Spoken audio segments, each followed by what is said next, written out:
جی بسم اللہ الرحمن الرحیم۔ PRM ٹی وی سے آپ کا بیورو چیف سندھ صوفی عمر دراز پاکستانی قوم آپ کو معلوم ہے کہ جس طرح کہ PRM ٹی وی کا کام عوام اور فوج میں یکجہتی، محبت اور بھائی چارہ پیدا کرنا۔ پاکستانی قوم آپ نے دیکھا کہ ماشاءاللہ ہمارے آرمی چیف نے جس خوبصورتی کے ساتھ آ کر قرآن پاک کا ترجمہ کیا اور ترجمہ کرنے کے ساتھ ساتھ نوجوان نسل کو یہ پیغام دیا کہ بڑی اچھے اور خوبصورت دلائل کے ساتھ کہ یہ ملک جو ہے بڑا قیمتی ہے، اور جو اپنے آپ کو خارجیوں کے لیے کہا گیا کہ جو اپنے آپ کو جہاد کا نام استعمال کرتے ہیں تو وہ واصل و جہنم ہے، اس لیے کہ وہ جو ہے صرف اور صرف قرآن کی آڑ کے اندر ہمارے اندر فرقہ واریت پیدا کر رہے ہیں۔ تو ہم سلام پیش کرتے ہیں اپنے آرمی چیف کو، عاصم منیر صاحب کو، جس طرح وہ اللہ اور نبی کے بعد اس ملک پاکستان کو جو ایک خداداد صلاحیت دی ہے، اللہ کا ایک تحفہ ہے جو حضور پاک کے صدقے میں ملا ہے، اور جس کو وہ آگے لے کر چل رہے ہیں اور بڑی مضبوطی کے ساتھ لے کے چل رہے ہیں۔ پاکستانی قوم، آج ہم آپ سے 2-3 چیزیں شیئر کریں گے اور بڑے مضبوط دلائل کے ساتھ شیئر کریں گے اللہ کے حکم سے۔ جس طرح میں آپ کو اکثر کہتا ہوں کہ PZM ٹی وی کے ذرائع خالی پاکستان میں ہی نہیں بلکہ پورے ملک کے اندر موجود ہیں۔ اس کی جھلک آپ نے پچھلی ویڈیو میں دیکھ لی ہوگی کہ کوئی سا اگر سمجھتا ہے کہ کینیڈا میں بیٹھا ہے، UK میں بیٹھا ہے، تو الحمدللہ محب وطن لوگ وہاں پر بھی بیٹھے ہیں اور ان کو کاؤنٹر کرتے ہیں سوشل میڈیا کے اوپر بھی، اور احتجاج کے طور پہ بھی، اور ہر جگہ پہ جس حوالے سے بھی موقع محل دیکھتے ہیں انہیں کاؤنٹر کرتے ہیں۔ تو پاکستانی قوم، آپ نے ایک چیز نوٹ کی، بہت ساری چیزیں ٹی وی پر کھل کر بھی آ رہی ہیں، الیکٹرانک میڈیا پر بھی آ رہی ہیں، سوشل میڈیا پر بھی آ رہی ہیں کہ ہمارے آصف منیر جنرل صاحب جو سید زادے بھی ہیں، ان سے چڑ کیوں تھی؟ ان سے چڑ یوں تھی کہ ایک تو سید زادے تھے، دوسرا ان کو جس طریقے سے آرمی چیف بنایا اللہ رب العزت نے، تو کچھ کالی بھیڑیں نہیں چاہتی تھی، اور کچھ ایسے عناصر جو ملک دشمن تھے، جو ملک دشمنوں کے ہاتھ میں کھیل رہے تھے، وہ نہیں چاہتے تھے کہ عاصم منیر صاحب جو ہے وہ اس ملک کے آرمی چیف بنے، لیکن اللہ رب العزت کی مدد شاد تھی تو وہ آرمی چیف بن گئے۔ اب آ جاتے ہیں پاکستانی قوم اس طرف۔ آرمی چیف کا سب سے بڑا کارنامہ، 3 ایسے کارنامے ہیں جس کا ہم اللہ اور نبی کے بعد شکریہ ادا کرنا ہمارا حق بنتا ہے۔ ایک، پاکستان کی معیشت کو گرتے ہوئے کو انہوں نے اٹھایا۔ دوسرا، جو بلوچستان میں، KPK میں اور پورے پاکستان کے اندر ایک دہشت گردی کی لہر تھی، اس پہ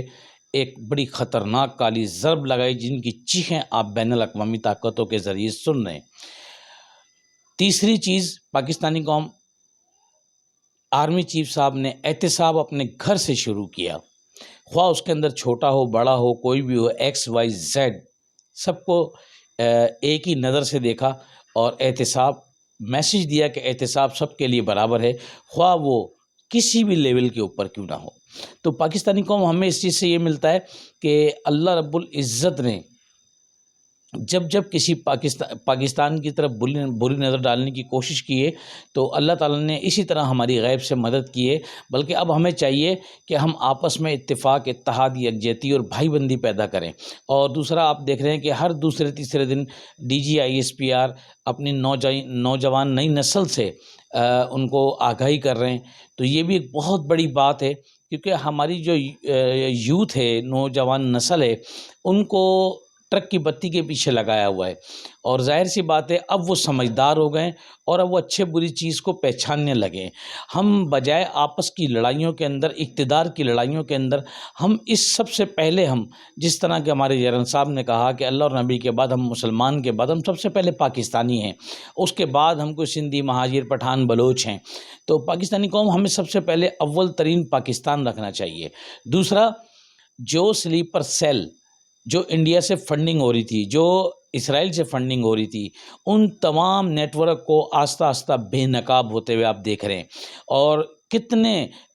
خارجی کتے واصل بہ جہنم ہو رہے ہیں۔ تو پاکستانی قوم، آپ کو کسی سے بھی ڈرنے کی ضرورت نہیں ہے۔ آپ اللہ اور نبی کے بعد اپنی فوج پر پورا بھروسہ رکھیں، اللہ اور نبی کے بعد اپنے قومی سلامتی اداروں پر پورا بھروسہ رکھیں، یہ آپ کو کبھی مایوس نہیں ہونے دیں گے۔ آپ صرف 3-4 کاموں پر ضرور نوٹ کریں۔ جو شخص ISI، MI یا کسی بھی ادارے کا بہت بڑا نام لیتا ہے اور اس نام کو استعمال کرتا ہے، تو پاکستانی قوم وہ سب سے بڑا جھوٹا اور سب سے بڑا مکار آدمی ہے، اور وہ ہے جو کہ ہمارے اداروں کو بدنام کرتا ہے، کیونکہ میں نے آپ سے اسٹارٹنگ میں کہا کہ کڑا احتساب شروع ہو چکا ہے۔ کوئی شخص آپ کو اگر بلیک میل کرتا ہے اداروں کے نام پر تو سمجھ جائیں کہ وہ دشمنوں کے ہاتھوں میں کھیلتا ہے۔ کوئی شخص کہتا ہے کہ میں آپ کو مروا دوں گا، آپ کو اٹھوا دوں گا، آپ کو یہ کر دوں گا، آپ فوراً اپنے اداروں کو انفارم کریں۔ اس کی وجہ یہ ہے کہ ہماری فوج یہ اس لیے نہیں رہ گئی کہ کسی کو اٹھا دیں گے اور کسی کو مروا دیں گے، بلکہ یہ تو دشمن کو ادھر سے ضرب دیتی جہاں سے اس کی خاندان کی 7 نسلیں بھی یاد کرتی ہیں۔ اور بڑی ذمہ داری کے ساتھ کہہ رہا ہوں، پورے پاکستان کی وہ جو نقلی سورس سے بنی ہوئی تھی، آج آپ نے ان کا حال دیکھا کہ کیا حال ہو گیا ہے کہ وہ کسی کو منہ دکھانے کے قابل نہیں ہیں۔ جو بنی گالا کے کتے نہلایا کرتے تھے، جو بڑے بڑوں کے آگے پیچھے گھوما کرتے تھے، آج ان کی کیا حالت ہے، وہ کونے کانچوں میں چھپ کر بیٹھ گئے۔ اس کی کیا وجہ ہے؟ اس کی وجہ ہے کہ گیدڑ کی زندگی سے شیر کی ایک دن کی زندگی بہتر ہے۔ تو اللہ تعالیٰ نے ہمیں اگر یہ آرمی چیف دیا ہے اور ہمیں یہ ملک اللہ تعالیٰ نے عطا کیا، تو ہمیں اس کی قدر کرنی چاہیے اور ہمیں دشمنوں کو کاؤنٹر کرنا چاہیے۔ کسی بھی حوالے سے آپ اللہ اور نبی کے بعد آپ کو کسی سے ڈرنے کی ضرورت نہیں ہے۔ بہادر وہ ہے جو میدان کے اندر کھڑا رہے، بہادر وہ ہے جو اپنی جانوں کے نذرانے پیش کرے، وہ ہے ہماری افواج پاکستان، وہ ہمارے ملک کی قومی سلامتی ادارے، چاہے وہ ISI ہو، MI ہو، پاک رینجرز ہو، پاک پولیس ہو، کوئی بھی XYZ، تو پاک FC کیوں نہ ہو۔ تو پاکستانی قوم اللہ اور نبی کے بعد اگر آپ کو ایسی ایکٹیویٹیز دیکھیں جو فرقہ واریت کر رہی ہو،